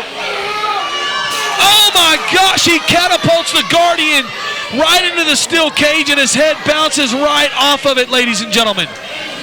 Just smugly spits at one of the fans. Bam Bam was signaling that's it. I don't know. I don't think that's it. Like I said, Bobby, I think that one of these competitors are going to have to be completely knocked unconscious. I think you're right. Guardian is one of the toughest men I have ever met. He's taken a lot of punishment, but I don't think that the Guardian is done. No, not at all. Look at this. It tells the ref to go ahead and get in. Bam Bam actually being nice. And Bam Bam says, I will close the door. Doesn't sound like him. He closes the door. He locks it back. They're back inside the unforgiving steel cage. Oh, and a huge boot right to the shoulder of the Guardian.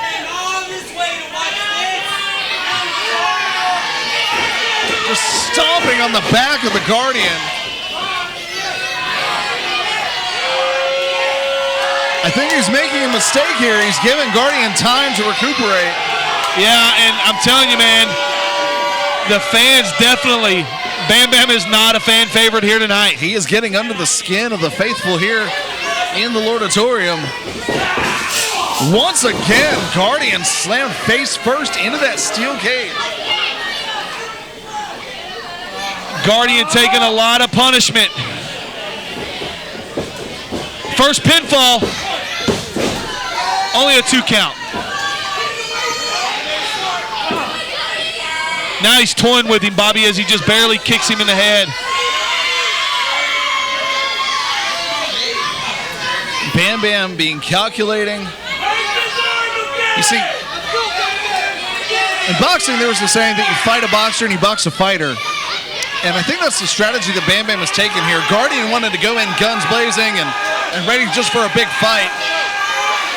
As Bam Bam's taking his time. Yeah, and he's methodically, and ladies and gentlemen, you may be wondering, why is Bam Bam focusing on the shoulder of the Guardian? Well, one of the Guardian's most powerful moves is the world's strongest slam. And if he doesn't have the strength in that right shoulder, or that left shoulder rather, he may not be able to pick Bam Bam up here tonight. I've said it probably 100 times. Guardian is the strongest man in professional wrestling this side of a drug test. But if your arm is not at 100%, no matter how strong you are, you're not going to be able to work it. You're not going to be able to use it to its full effect. Right. Without that, there's no world's strongest slam. Basically a half a limb is what he's going to have the way that Bam Bam's going here. He's methodically. Oh, my goodness. That was impressive.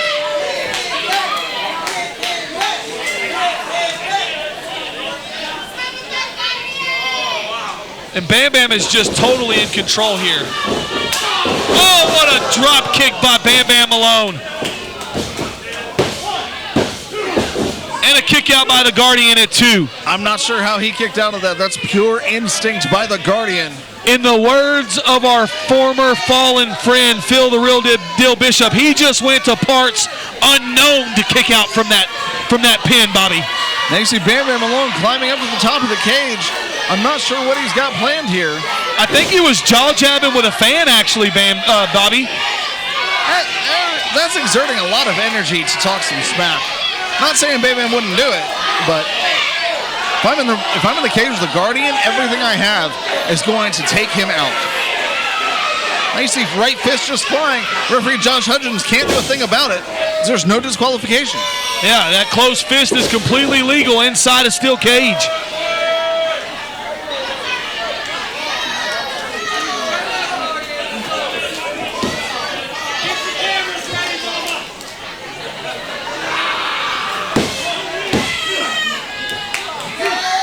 Cockiness there from Bam Bam as he covers him with just a foot. He's getting in the head of Guardian right now, or at least he's trying to. Because he doesn't just want to beat the Guardian. He wants to embarrass the Guardian. Honestly, he wants to end the career of the Guardian. What a feather in his cap that would be. Yeah, it would be. I mean, for him to say that he retired the Guardian, as you heard the Guardian say that he told his wife if he doesn't win this match, he would think about walking away. As he catches a big right fist across the jaw again. Oh, and a reversal! Irish reverse out of the corner. Oh, what a clothesline! Only a 2. Is the Guardian going to get a second win here, Bobby? Hopefully so. That was the desperation move. That was instinct reversing, and then he was quick to capitalize on that pin.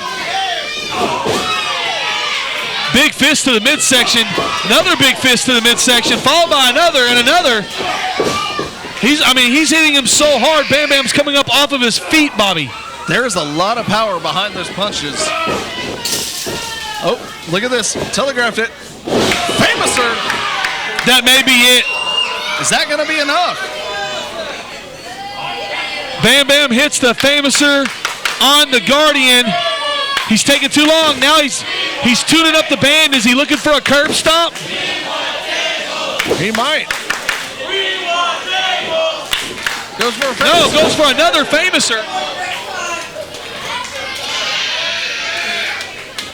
I think he's taking too much time. He should have gone for the pin right there. Yeah, he probably should have. Back-to-back Famousers may have been all it would take for the Guardian to be counted out.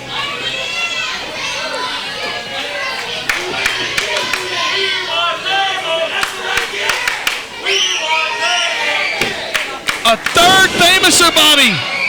That's got to be enough. If Bam Bam rolls him over, I think that he will win this match. Now he's putting all of his weight, but on his stomach, he's not covering the shoulders. That is a good observation there, Bobby Graham. He needed to pull back more. Yeah. Have all the weight over his shoulders. Right, leverage that weight back onto the shoulders, and he didn't do that. He was just sitting on the stomach of the Guardian, so all of the weight was on the lower extremities of the Guardian, leaving the shoulders available to come up off the canvas. We have "We Want Tables" chants coming from the crowd, but instead of tables, I'm seeing a steel chair grabbed from under the ring. Is that the same steel chair that caused Barrett Brown to snap into another world? I don't know, but what I do know is Bam Bam has a chair, and this is bad news for the Guardian and bad news for all of his fans. Oh! Uh-oh. Uh-oh. Wait a minute. He just woke the Guardian up. You see the look on Bam Bam's face. I think he realizes he might have just made a mistake. Oh, the Guardian punches the chair.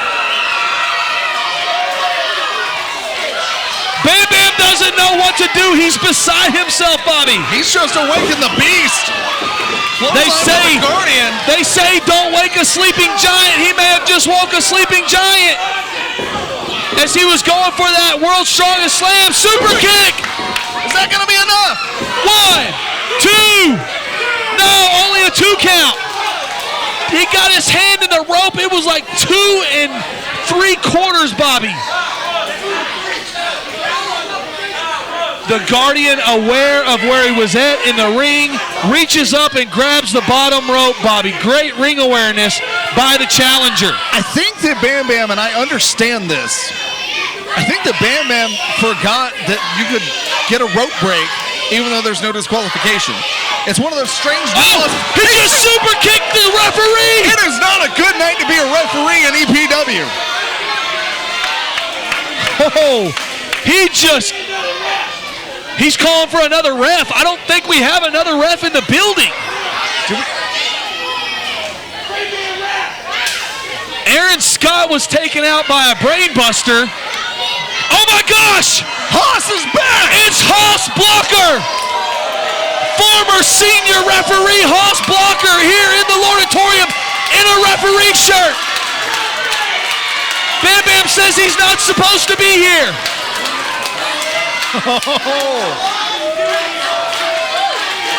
And you hear the chants from the Lordatorium. Let's go Haas! I don't know if we've ever had a ref get a chant before. Wow. As Bam Bam tells referee Haas Blocker, you count to 3 or your fate's going to be what Josh Hudgens suffered. Now he's got him up.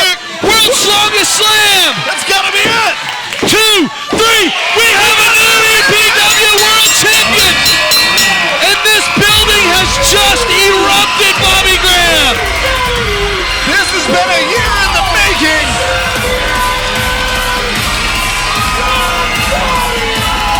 The crowd is going nuts. I have never seen the Lordatorium erupt like it has here tonight. And for the Guardian. But what a night. We talk about new beginnings and a new era with EPW, Ephesians Pro Wrestling. And it looks like we have senior referee Haas Blocker back in the Lordatorium, Bobby, and this time not as a spectator. I am speechless. We have seen so much unbelievable action here in the Lordatorium tonight. This cage. What does he have in his hands? I don't know if you saw, but I don't know if you noticed this, Josh, but Bam Bam Malone had personalized plates on the championship. He had Girls, Gold, and Glory on the title. And I think that Guardian's taking some corrective action there. Yeah, ripped that sticker right off and threw it on the floor where it belongs, Bobby Graham. Oh, man. It's a Guardian sticker! He put a Guardian sticker on the World Heavyweight Championship! And he is your new EPW World Champion! Bam Bam was about Girls, Gold, and Glory. We just need one G, and that's for Guardian. Now Bam Bam grabs the title. What is going on here?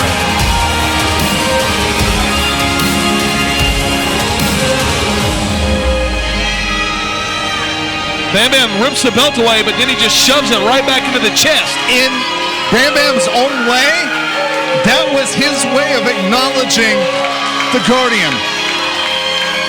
He didn't like it, but he has to acknowledge Guardian is the champion. Guardian won that title. Guardian earned that title. Now, correct me if I'm wrong, that the hand that the Guardian broke was his right hand, correct, Bobby? The only reason I'm saying that is I just saw him shaking that hand because he punched the chair out of Bam Bam Malone's hand, so hopefully he didn't injure that hand. What a night! Wow! What a new era! Speechless. What a night! What a new era of EPW, Ephesians Pro Wrestling, and now, Bobby, as the night comes to an end, you have the honor of bringing forward the gospel message, sir. And as my partner, it's been a privilege to sit next to you tonight. And all I can say to you is go out there and do what God has called you to do, my friend. This is what this is all about.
guardian. At this time, please welcome to the ring the man who knows things, Bobby Graham. Did you guys have a good? Did you guys enjoy the show tonight? What a crowd! Oh my goodness! Now, you guys just heard I'm Bobby Graham. I know things. I know quite a few of you all, but all of you. So, at the count of 3, I'd like everyone to just go ahead and shout their name as loud as you can. Ready? 1, 2, 3. It's you. Names are important. It's how we identify ourselves. It's how we know who's who. And some of us like our names, some of us don't, but names are important. They're our identity. But what would it be like if you didn't even know your own name? If you didn't know who you were? My family and I read a story last year. Awesome story. It's back in times of castles and kings and queens, and there was this king and queen. They were going to have a child. And when it was time to give birth, they were actually having twins. And the first child came out healthy and strong. Then there was complications as the second one came.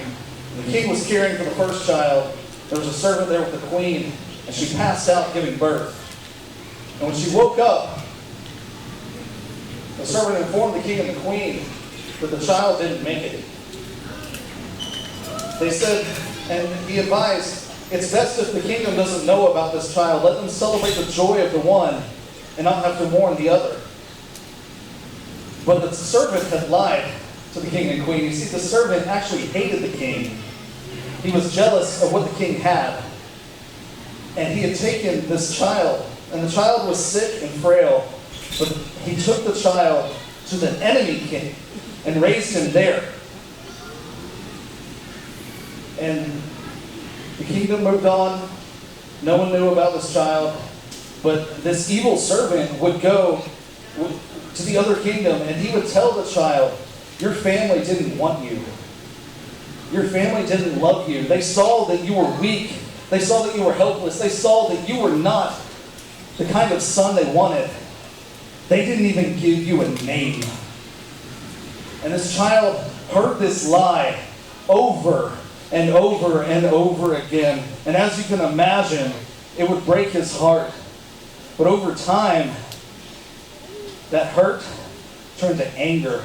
That hurt turned to hatred. That hurt turned to a longing for revenge. And he learned from this other king, from the enemy king, about magic and making this army of monsters where they combined people and animals into these monstrosities.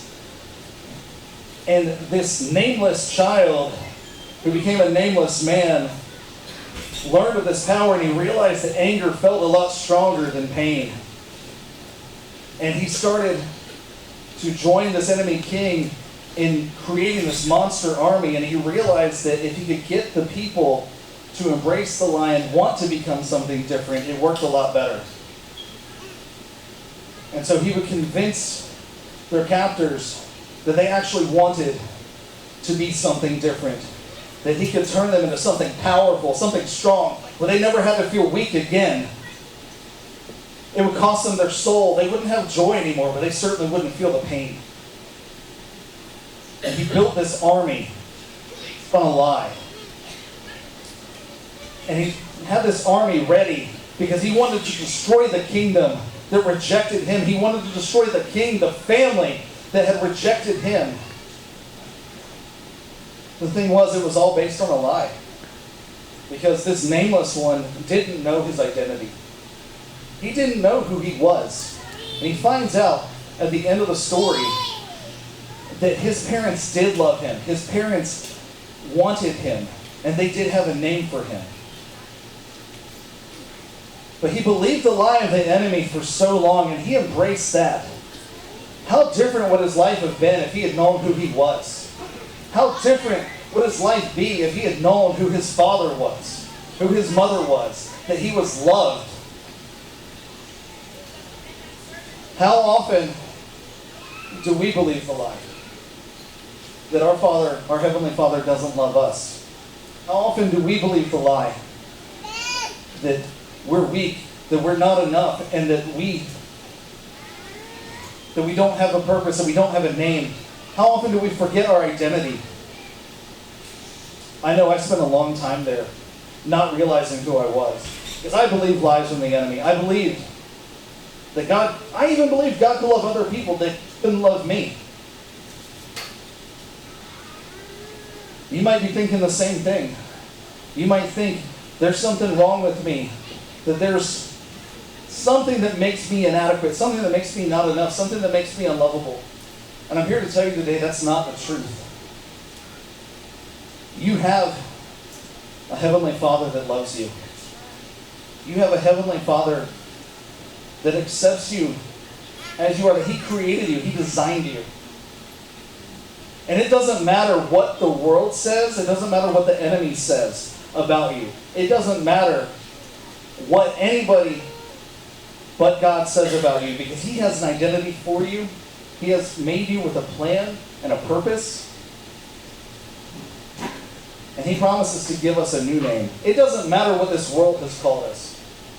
It doesn't matter if they've called you a loser. It doesn't matter if they've called you by your failures. It doesn't matter if they've called you by your weaknesses. He's created you. And He loves you. And you might wonder, how can He love me with the things I've done? You don't understand. I've lied, I've stolen, I've committed adultery, whatever your sin is, it doesn't matter. He paid the price for that sin, and we've all done something. The Bible says, for all have sinned and come short of the glory of God. What is sin?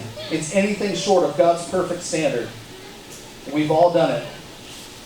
And the wages of sin is death. That's what we earn, is death. But the gift of God is eternal life. Because He has given His Son, Jesus Christ, to pay the price for that sin, so He could have that relationship with you, the relationship that He's always wanted with each and every one of us.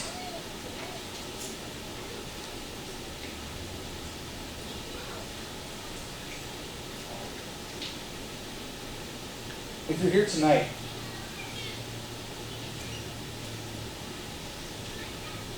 and you believe the lie of the enemy. Notice in the story, the enemy kept talking about, your parents didn't even give you a name, but he never named them either. The enemy lying to us, the enemy lying to you, doesn't love you. He doesn't have a plan for you, but your Heavenly Father does.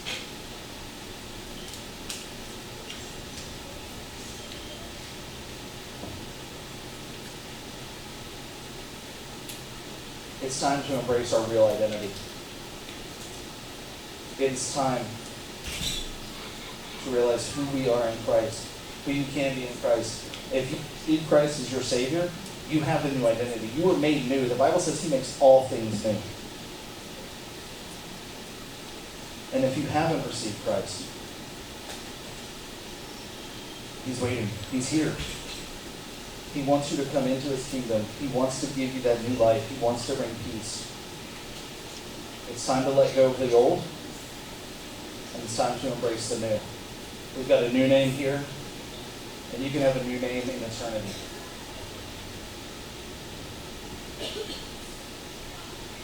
As the wrestlers come out, we're going to pray. And if you haven't received Christ, it's as easy as ABC. 1, admit that you need Him. We all need Him. We've all sinned. We've all messed up. B, you got to believe that He is who He says He is. And C, commit. It's time for a new identity. It's time for a new relationship. If that's you, and you would like to receive the eternal life and the new identity that Christ has for you, on the count of 3, I would love for you to raise your hand. Ready? 1, 2, 3.